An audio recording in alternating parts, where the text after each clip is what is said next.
Hello everyone, आज इस video में हम चार्टर एक्ट 1853 को समझेंगे। यह एक्ट कंपटीशन पर्पस से बहुत ही इम्पॉर्टेंट है, इसलिए इस एक्ट के सभी महत्वपूर्ण बिंदुओं को इस वीडियो में कवर किया गया है। चलिए स्टार्ट करते हैं। Charter act 1853। एक्ट 1853 से ही भारत में संसदीय व्यवस्था प्रारंभ हुई। आप कह सकते हैं इसके द्वारा भारत में सर्वप्रथम एक विधान परिषद की स्थापना की गई।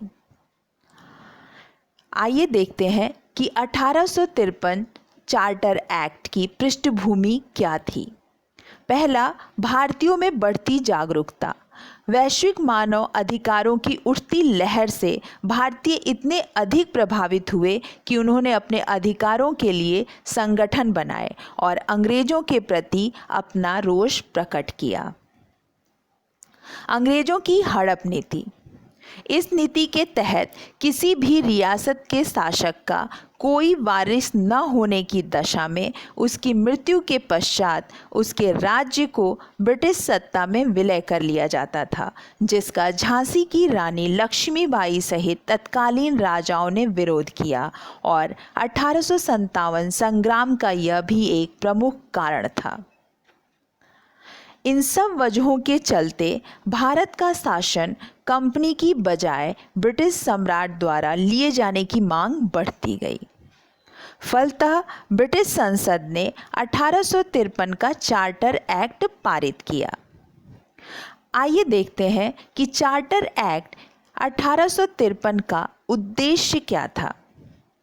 कंपनी का भारत में शासन अगले 20 वर्ष तक न बढ़ाकर उसे ब्रिटिश सम्राट की ओर से न्यासी के रूप में रखना इसका महत्वपूर्ण उद्देश्य था। नेक्स्ट पॉइंट है चार्टर एक्ट 1853 के प्रावधान। एक एक करके इन प्रावधानों को डिटेल में समझेंगे। पहला है प्रावधान ईस्ट इंडिया कंपनी के अस्तित्व पर खतरा। पूर्व के सभी अधिनियमों में कंपनी का कार्यकाल अगले 20 वर्ष तक के लिए किया जाता रहा था, लेकिन चार्टर एक्ट 1853 में ऐसा नहीं किया गया। कंपनी के अस्तित्व के लिए यह गहरा प्रहार था। द्वितीय विधि आयोग की स्थापना। इसका दूसरा प्रावधान है द्वितीय विधि आयोग की स्थापना। 1833 के अधिनियम के तहत नियुक्त विधि आयोग के कार्यों को आगे जारी करने के उद्देश्य से 1853 के चार्टर द्वारा इंग्लैंड में द्वितीय विधि आयोग की स्थापना की गई। आपको मैं बता दूं कि 1833 के एक्ट के द्वारा प्रथम विधि आयोग भारत में स्थापित किया गया था। पूर्ण रूप से सफलता न मिलने के कारण द्वितीय विधि आयोग की स्थापना इंग्लैंड में की गई। ठीक है, ये ध्यान रखिएगा कि प्रथम विधि आयोग की स्थापना भारत में हुई थी और द्वितीय विधि आयोग की स्थापना इंग्लैंड में हुई थी। द्वितीय विधि आयोग में सभी सदस्य अंग्रेज थे।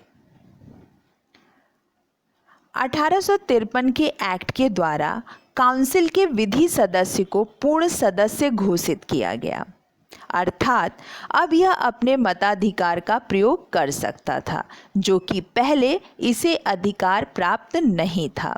1833 में सबसे पहले विधि सदस्य नियुक्त किया गया था, लेकिन उस टाइम पर उसे मताधिकार का प्रयोग करने का अधिकार नहीं दिया गया था। लेकिन द्वितीय विधि आयोग जब 1853 में स्थापित किया गया, उसी समय यह भी प्रावधान लाया गया कि जो विधि सदस्य है उसे मताधिकार देने का अधिकार मिल गया। ठीक है, तो ये ध्यान रखिएगा। तीसरा पॉइंट है विधायी एवं प्रशासनिक कार्यों का पृथक्करण। पहली बार गवर्नर जनरल की परिषद के विधायी एवं प्रशासनिक कार्यों को अलग अलग कर दिया गया। गवर्नर जनरल की परिषद के कार्य यहाँ दो पार्ट में आप देख सकते हैं, विधायी कार्य और प्रशासनिक कार्य। विधायी कार्य में क्या क्या पॉइंट्स हैं यहाँ देखिए। इसके लिए एक अलग विधान परिषद की स्थापना की गई। किसके लिए? विधायी कार्य के लिए अलग से विधान परिषद की स्थापना की गई। इसे केंद्रीय विधान परिषद कहा गया। इसे क्या कहा गया? केंद्रीय विधान परिषद कहा गया। इसके कुल सदस्य 12 थे।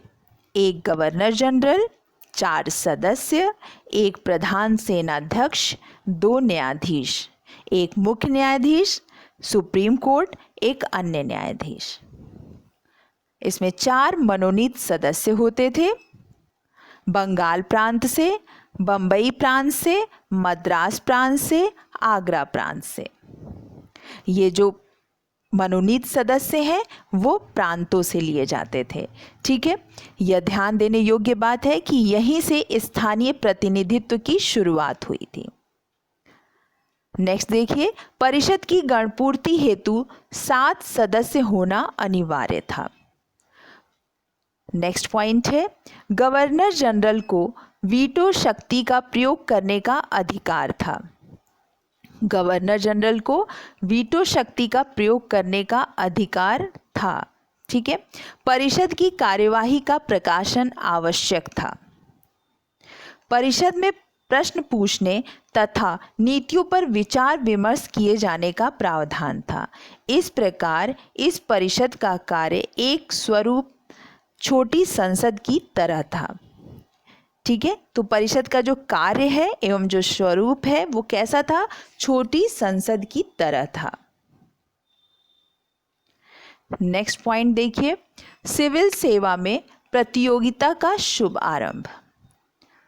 सिविल सेवकों की भर्ती एवं चयन हेतु खुली प्रतियोगिता की शुरुआत इसी अधिनियम से हुई। अब विशिष्ट सिविल सेवा भारतीय नागरिकों के लिए भी खोल दी गई। इसके लिए 1854 में मैकाले समिति की नियुक्ति की गई। नेक्स्ट पॉइंट देखिए, स्थानीय प्रतिनिधित्व की शुरुआत। पहली बार भारतीय केंद्रीय विधान परिषद में स्थानीय प्रतिनिधित्व प्रारंभ किया गया। चूंकि गवर्नर जनरल की परिषद में 6 में से 4 सदस्यों का चुनाव बंगाल, मद्रास, बंबई और आगरा की स्थानीय प्रांतीय सरकारों द्वारा किया जाना था। ठीक है, ये ध्यान रखिएगा कि गवर्नर जनरल की परिषद में 6 में से 4 सदस्यों का चुनाव बंगाल, मद्रास, बंबई और आगरा की स्थानीय प्रांतीय सरकारों द्वारा किया जाना था। नेक्स्ट पॉइंट देखिए, निदेशक मंडल को लेफ्टिनेंट गवर्नर की नियुक्ति करने का भी अधिकार प्रदान किया गया। ठीक है, निदेशक मंडल को लेफ्टिनेंट गवर्नर की नियुक्ति करने का भी अधिकार प्रदान किया गया। नेक्स्ट पॉइंट देखिए, कंपनी के निदेशकों की संख्या 24 से घटाकर 18 कर दी गई, जिनमें 6 सदस्यों की नियुक्ति ब्रिटिश सम्राट द्वारा की जानी थी ताकि ब्रिटिश सम्राट की बहुमत बनी रहे। नेक्स्ट पॉइंट है 1853 के अधिनियम का महत्व। पहला पॉइंट है,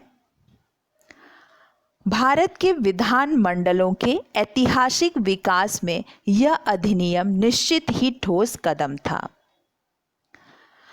नेक्स्ट देखिए, विधान मंडल को कार्यपालिका से पृथक किया गया।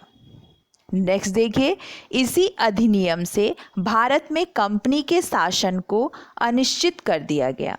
नेक्स्ट देखिए, सिविल सेवा में खुली प्रतियोगिता का सूत्रपात हुआ। तो यह अधिनियम का महत्व था। नेक्स्ट माइंड मैप देखते हैं। इस माइंड मैप से इस एक्ट के सभी महत्वपूर्ण बिंदुओं को एक नज़र में आप देख सकते हैं। Charter act 1853। पहला पॉइंट देखिए, गवर्नर जनरल की परिषद के विधायी एवं प्रशासनिक कार्यों को अलग कर दिया गया। दूसरा, केंद्रीय विधान परिषद में सदस्यों की संख्या 6 से बढ़ाकर 12 कर दी गई। नेक्स्ट, ईस्ट इंडिया कंपनी का कार्यकाल अगले 20 वर्ष तक के लिए नहीं बढ़ाया गया। ये ध्यान रखिएगा, इससे पहले के चार्टर में 20 साल के लिए बढ़ाया जाता था, लेकिन इस चार्टर में नहीं बढ़ाया गया। नेक्स्ट पॉइंट देखिए, द्वितीय विधि आयोग की स्थापना की गई तथा विधि सदस्य को पूर्ण सदस्य घोषित किया गया। नेक्स्ट पॉइंट देखिए, केंद्रीय विधान परिषद में स्थानीय प्रतिनिधित्व की शुरुआत की गई। नेक्स्ट देखिए, भारत में सिविल सेवा की खुली प्रतियोगिता का सूत्रपात हुआ। ठीक है। नेक्स्ट पॉइंट है अभ्यास प्रश्न। इस एक्ट से संबंधित प्रश्न देखिए। पहला प्रश्न है, किस ब्रिटिश अधिनियम के द्वारा भारत में संसदीय व्यवस्था की परिकल्पना की गई थी? दूसरा प्रश्न देखिए, किस ब्रिटिश अधिनियम के तहत भारत में सिविल सेवा के लिए खुली प्रतियोगिता का शुभारंभ किया गया? नेक्स्ट प्रश्न देखिए, स्थानीय प्रतिनिधित्व की शुरुआत किस अधिनियम के तहत किया गया? इस अभ्यास प्रश्न का नीचे यहाँ पे उत्तर दिया गया है, आप इसे सॉल्व कीजिएगा। मुझे उम्मीद है आप सबको बहुत अच्छे से समझ आ गया होगा। अगला वीडियो पाने के लिए सब्सक्राइब करना न भूलें। Thank you so much.